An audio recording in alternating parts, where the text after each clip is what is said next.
Okay, welcome to the second part of One Man's Faith today. We are looking at the book of Esther and the Feast of Purim, which will happen Wednesday night. And we're talking about the fact that Ahasuerus was the king. He comes in after Cyrus and Darius, who made a decree and sent the Jews back to Jerusalem to rebuild. Interestingly, and just to get a little ahead, Mordecai was one of those that went back to Jerusalem, okay? Just keep that thought there for a few minutes and you'll see, well, why is he telling me that? Okay, here's why. Okay, so he had a 180-day feast, now he's having a 7-day feast. He said, hey, drink all you want, but you don't have to. And then it says on the 7th day, when the heart of the king was merry with wine, after 7 days it probably would be, he commanded these guys to request Queen Vashti to come to his presence. He wanted to show her off. He says, in order to display her beauty to the people and the princes, for she was beautiful. But the queen refused. Not a good thing to do. The queen refused the king's command, and the king became very angry, and his wrath burned. You see, you don't refuse. As a matter of fact, the edict was if you went into the court of the king and started to approach and direct something to the king without permission, you were automatically killed. And now we have the queen who says no to the king. And there must be more here. I think it must have something to do with their pride. Because it says that the king said to the wise men who understood the times, for it was a custom of the kings, so to speak, before all who knew the law and justice, and he said to them, he asked them, he says, according to the law, what is to be done to Queen Vashti because she did not obey the command of the king? And in the presence of the king, Memucan, who was one of the sages there, said, Queen Vashti has wronged not only the king, but also all the princes and all the people who are in the province of Ahasuerus. For the queen's conduct will become known to all the women. I found this interesting. All the women, causing them to look with contempt on their husbands. I guess they're going to say, hey, if the queen can get by with it, I can get by with it. So they counseled the king and said, you got to get rid of her. Not kill her, but put her away someplace, and, she will no longer be queen. So he said, okay. And they said that by your doing that, then the women will come to want to honor their husbands. I don't know. I think their logic is off just a little bit here. It says, though, that after these things, the anger of King Ahasuerus subsided, and he remembered Vashti and what she had done and what had been decreed against her. And the king's attendants who served him said, let beautiful young virgins be sought for the king. So after a while, the king's anger subsides and he starts to think about his queen. And I think wanting to be with her, and the things that she'd done and her beauty and all this, you know how it is, guys. If you got a beautiful girlfriend or something like that, and you fall away and don't want to see any more of her, eventually, you're going to regret it. And that's kind of, I think, what's happening here with King Ahasuerus. And so they said, hey, let's do this.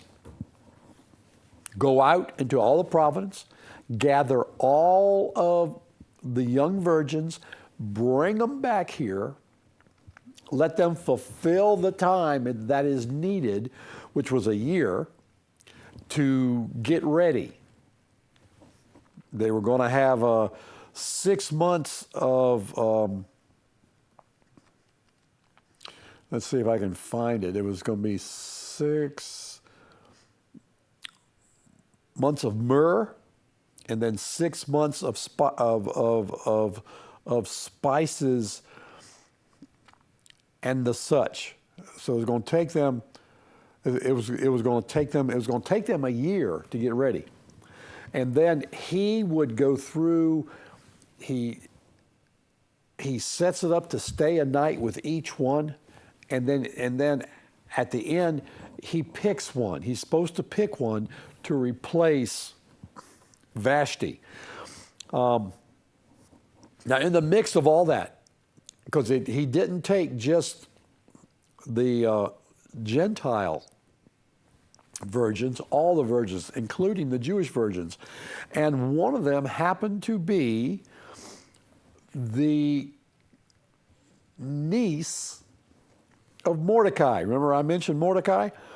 It says, now there was in the citadel of Susa a Jew whose name was Mordecai, the son of Jair, the son of Shimei, the son of Kish, a Benjamite, who had been taken into exile from Jerusalem with the captives who had been exiled, and he was bringing up Hadassah, that is Esther, his uncle's daughter, for she had no mother or father. And the young lady was beautiful in form and face, and when her father and her mother died, Mordecai took her in as his daughter. So what appears to be, Mordecai had gone home, had gone back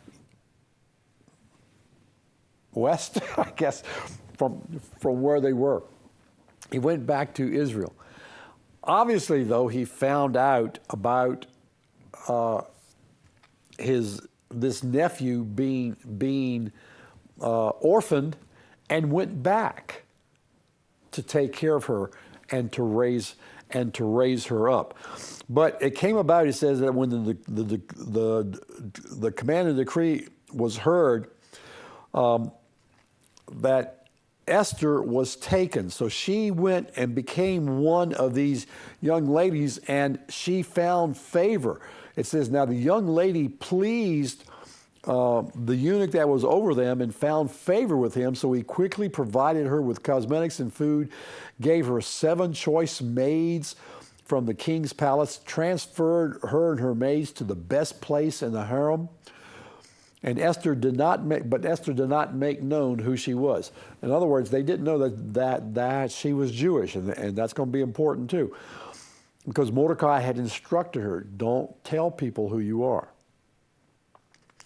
But all the ladies were to go before a house at the end of their 12 months, because it took that long for their beautification to be completed. And they could take anything they wanted to when they went in to be with the king. Esther decided not to take anything except what the eunuch that was in charge of her told her to take. And the eunuch favored Esther, so he told her what would be the best thing that would please the king. And so she goes, and it says that Esther found favor in the eyes of all who saw her. So Esther was taken to King Ahasuerus in his royal palace in the 10th month, which is the month Tebet, in the 7th year of his reign. Now remember, everything started in the 3rd year. So now we're in the 7th year.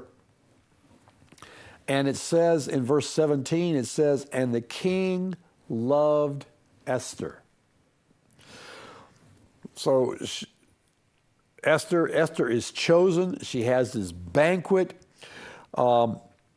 And Mordecai somehow became involved, I guess, in the politics of the capital.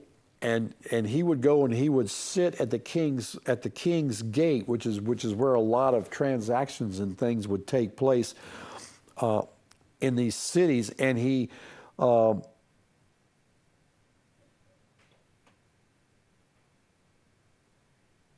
and he heard that two of the king's officials were then plotting the Ahasuerus to poison him. So Mordecai tells Esther, who tells the king. And with that, the king hangs these two on the gallows. And because of that, it opened a position for someone to be close to the king. And it just so happened that a man named Haman became second in command to the king. Now, Haman had a pride issue. He had a pride issue. And it says that all the king's servants who were at the king's gate bowed down and paid homage to Haman. For so the king had commanded concerning him, but Mordecai neither bowed down nor paid homage. And they didn't understand how he could get by with it. It came out, and they found out that Mordecai was a Jew. As a matter of fact, it says in chapter 3, verse 4, now it was then that they had spoken daily to him, and that he would not listen to them. So they told Haman to see whether Mordecai's reasons would stand, for he had told them that he was a Jew. And when Haman saw that Mordecai neither bowed down nor paid homage to him, Haman was filled with rage. And so Haman sought to find a way to destroy the Jews. Now, it says in the first month of the 12th year. So Esther becomes queen in the 7th year. Now we're in the 12th year. So 5 years later, Haman is stewing. He's still close to the king. And he started to figure out what to do to get rid of all the Jews. Now, why would Haman want to get rid of all the Jews? Because he was an Amalekite. He was one of the nations that was to be destroyed by the Jews. Not only that, but Samuel kills the king of the Amalekites. He kills the king of the Amalekites. I forgot what his name was. Let's see if I can find it over here in this, in my other thingy here. But Samuel kills the king of the Amalekites, and so there's a hatred that is there between any Amalekite that was left and the Jews. Haman was one, so Haman hated the Jews. Okay, let's take a break and get a cup of coffee, and I'll be right back.